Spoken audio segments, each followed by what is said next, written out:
नमस्कार, news world India देख रहे हैं आप। मैं हूं आपके साथ कावेंद्र चौहान। तो एक तरफ जहां हिंदुस्तान आज आजादी का जश्न मना रहा है, तो वहीं अफगानिस्तान अब गुलामी की ओर बढ़ चला है। जी आप बिल्कुल सही समझ रहे हैं।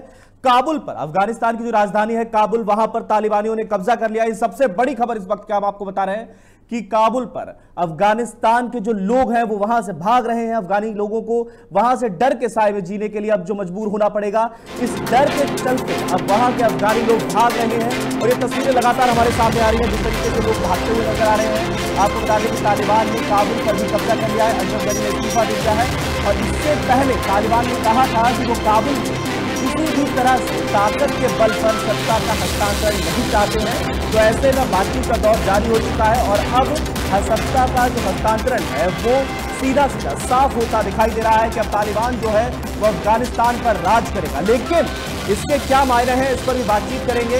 इसके मायने सीधे तौर पर इस तरीके से नजर आ रहे हैं कि जिस तरीके से बाकी जगहों पर देखा गया, वैसा ही अब कुछ अफगानिस्तान में भी देखने को मिलेगा, जहां पर अब शरिया कानून लागू होने की भी बात हो सकती है।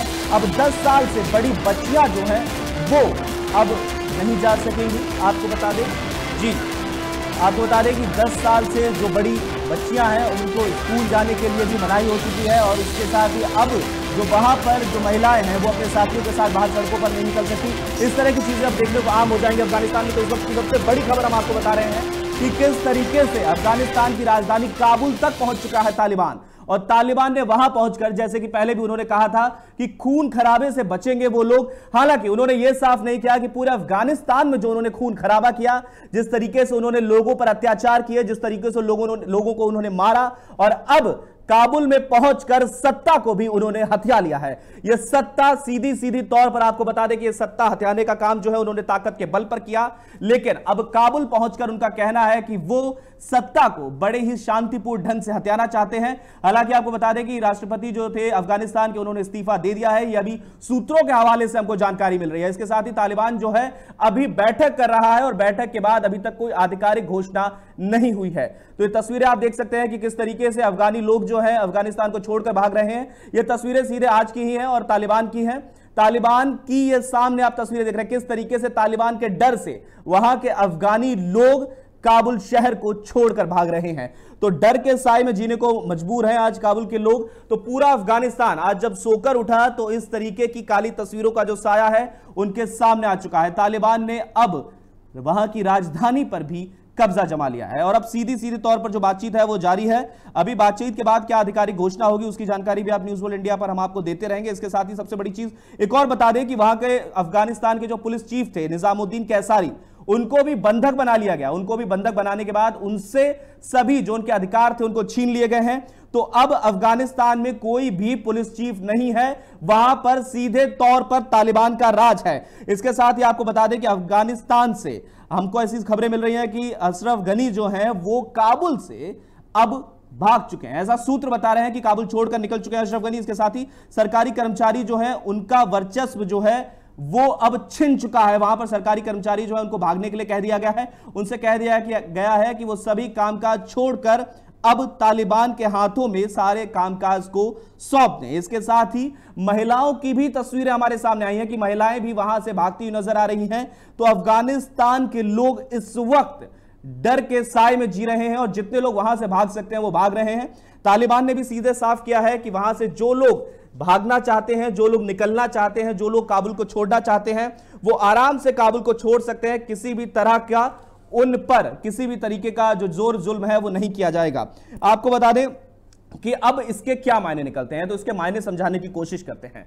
अब अफगानिस्तान पर तालिबान का राज है। तालिबान एक कट्टरपंथी ऑर्गेनाइजेशन है और अब वहां पर इस तरीके की बातचीत आम है कि अब वहां पर जो है शरिया कानून लागू कर दिया जाएगा। शरिया कानून लागू होने के बाद किस तरीके की चीजें देखने को मिल सकती हैं, हमने देखा है इससे पहले कि वहां पर जो उनकी बातों को नहीं मानता उनकी गर्दन काटी जा सकती है, उनके हाथ काटे जा सकते हैं। इस तरीके की तस्वीरें जो हैं वो आम हैं। इसके साथ ही महिलाओं पर जो जुर्म होने हैं उसके लगातार बीते भी कई दिनों से आप लगातार खबरें सुन रहे होंगे कि किस तरीके से काबुल के आसपास के जो क्षेत्र हैं वहां पर महिलाओं पर किस तरीके से अत्याचार किए जा रहे थे। और अब ये तस्वीरें बिल्कुल आना आम और साफ हो जाएंगी। इसके साथ ही जो सबसे बड़ी चीज है वो ये है कि अब वहां की बच्चियां पढ़ाई से दूर कर दी जाएंगी। जी हां, 10 साल से जो बड़ी बच्चियां हैं उनको पढ़ने की कोई मंजूरी नहीं दी जाएगी। और इसके साथ ही एक और जो जानकारी हमको निकलकर सामने आ रही है वो ये है कि महिलाओं का पुरुषों के साथ सार्वजनिक रूप से बाहर जाना बंद किया जा सकता है। तो तालिबान के ऑर्डर्स आ सकते हैं।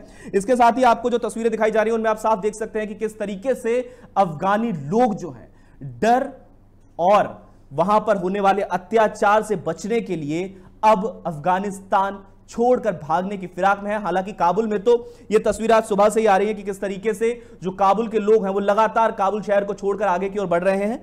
हालांकि तालिबान ने उनको इजाजत दी है कि वो आसानी से और सामान्य रूप से वहां से जा सकते हैं, किसी तरीके का खून खराबा नहीं किया जाएगा। फिलहाल तालिबान जो है काबुल पर पूरी तरीके से टेक ओवर कर चुका है। यह बिल्कुल ताजा अपडेट है कि तालिबान ने काबुल पर पूरा कंट्रोल हासिल कर लिया है और अब जो प्रेसिडेंशियल जो पैलेस है वहां पर बातचीत का जो दौर है वो जारी है, बातचीत चल रही है। इसके बाद जो सत्ता का जो ट्रांसफर है, जो पॉलिटिकल लेवल पे जो ट्रांसफर है, जो सत्ता का ट्रांसफर है वो होना है और आधिकारिक रूप से घोषणा ना हुई हो, लेकिन यह हर किसी को मालूम है कि तालिबान जो है अब वो अफगानिस्तान पर राज करने वाला है। आपको बता दें कि इसके क्या मायने हैं। इसके मायने जो हैं वो एक और निकलकर चीज जो सामने आती है कि इस तरीके से क्या, तो हम आपको बता दें कि ऐसा नहीं है कि ये पहली बार भी हुआ। 2001 से लेकर 2006 तक भी तालिबान पार्ट 1 देखने को मिला था और किस तरीके का खून खराबा हुआ था ये हर कोई इस चीज से वाकिफ है। इसके साथ ही जब पाकिस्तान की बात करते हैं इसी संदर्भ में, तो आपको बता दें कि सिर्फ फर्क इतना है कि पाकिस्तान के जो हुक्मरान हैं वो सूट पहनकर अंग्रेजी भाषा में बातचीत कर लेते हैं, बस इतना फर्क है, बाकी सारी तस्वीरें एक हैं। तो ये अफगानिस्तान से जो तस्वीरें निकलकर सामने आ रही हैं, अफरा तफरी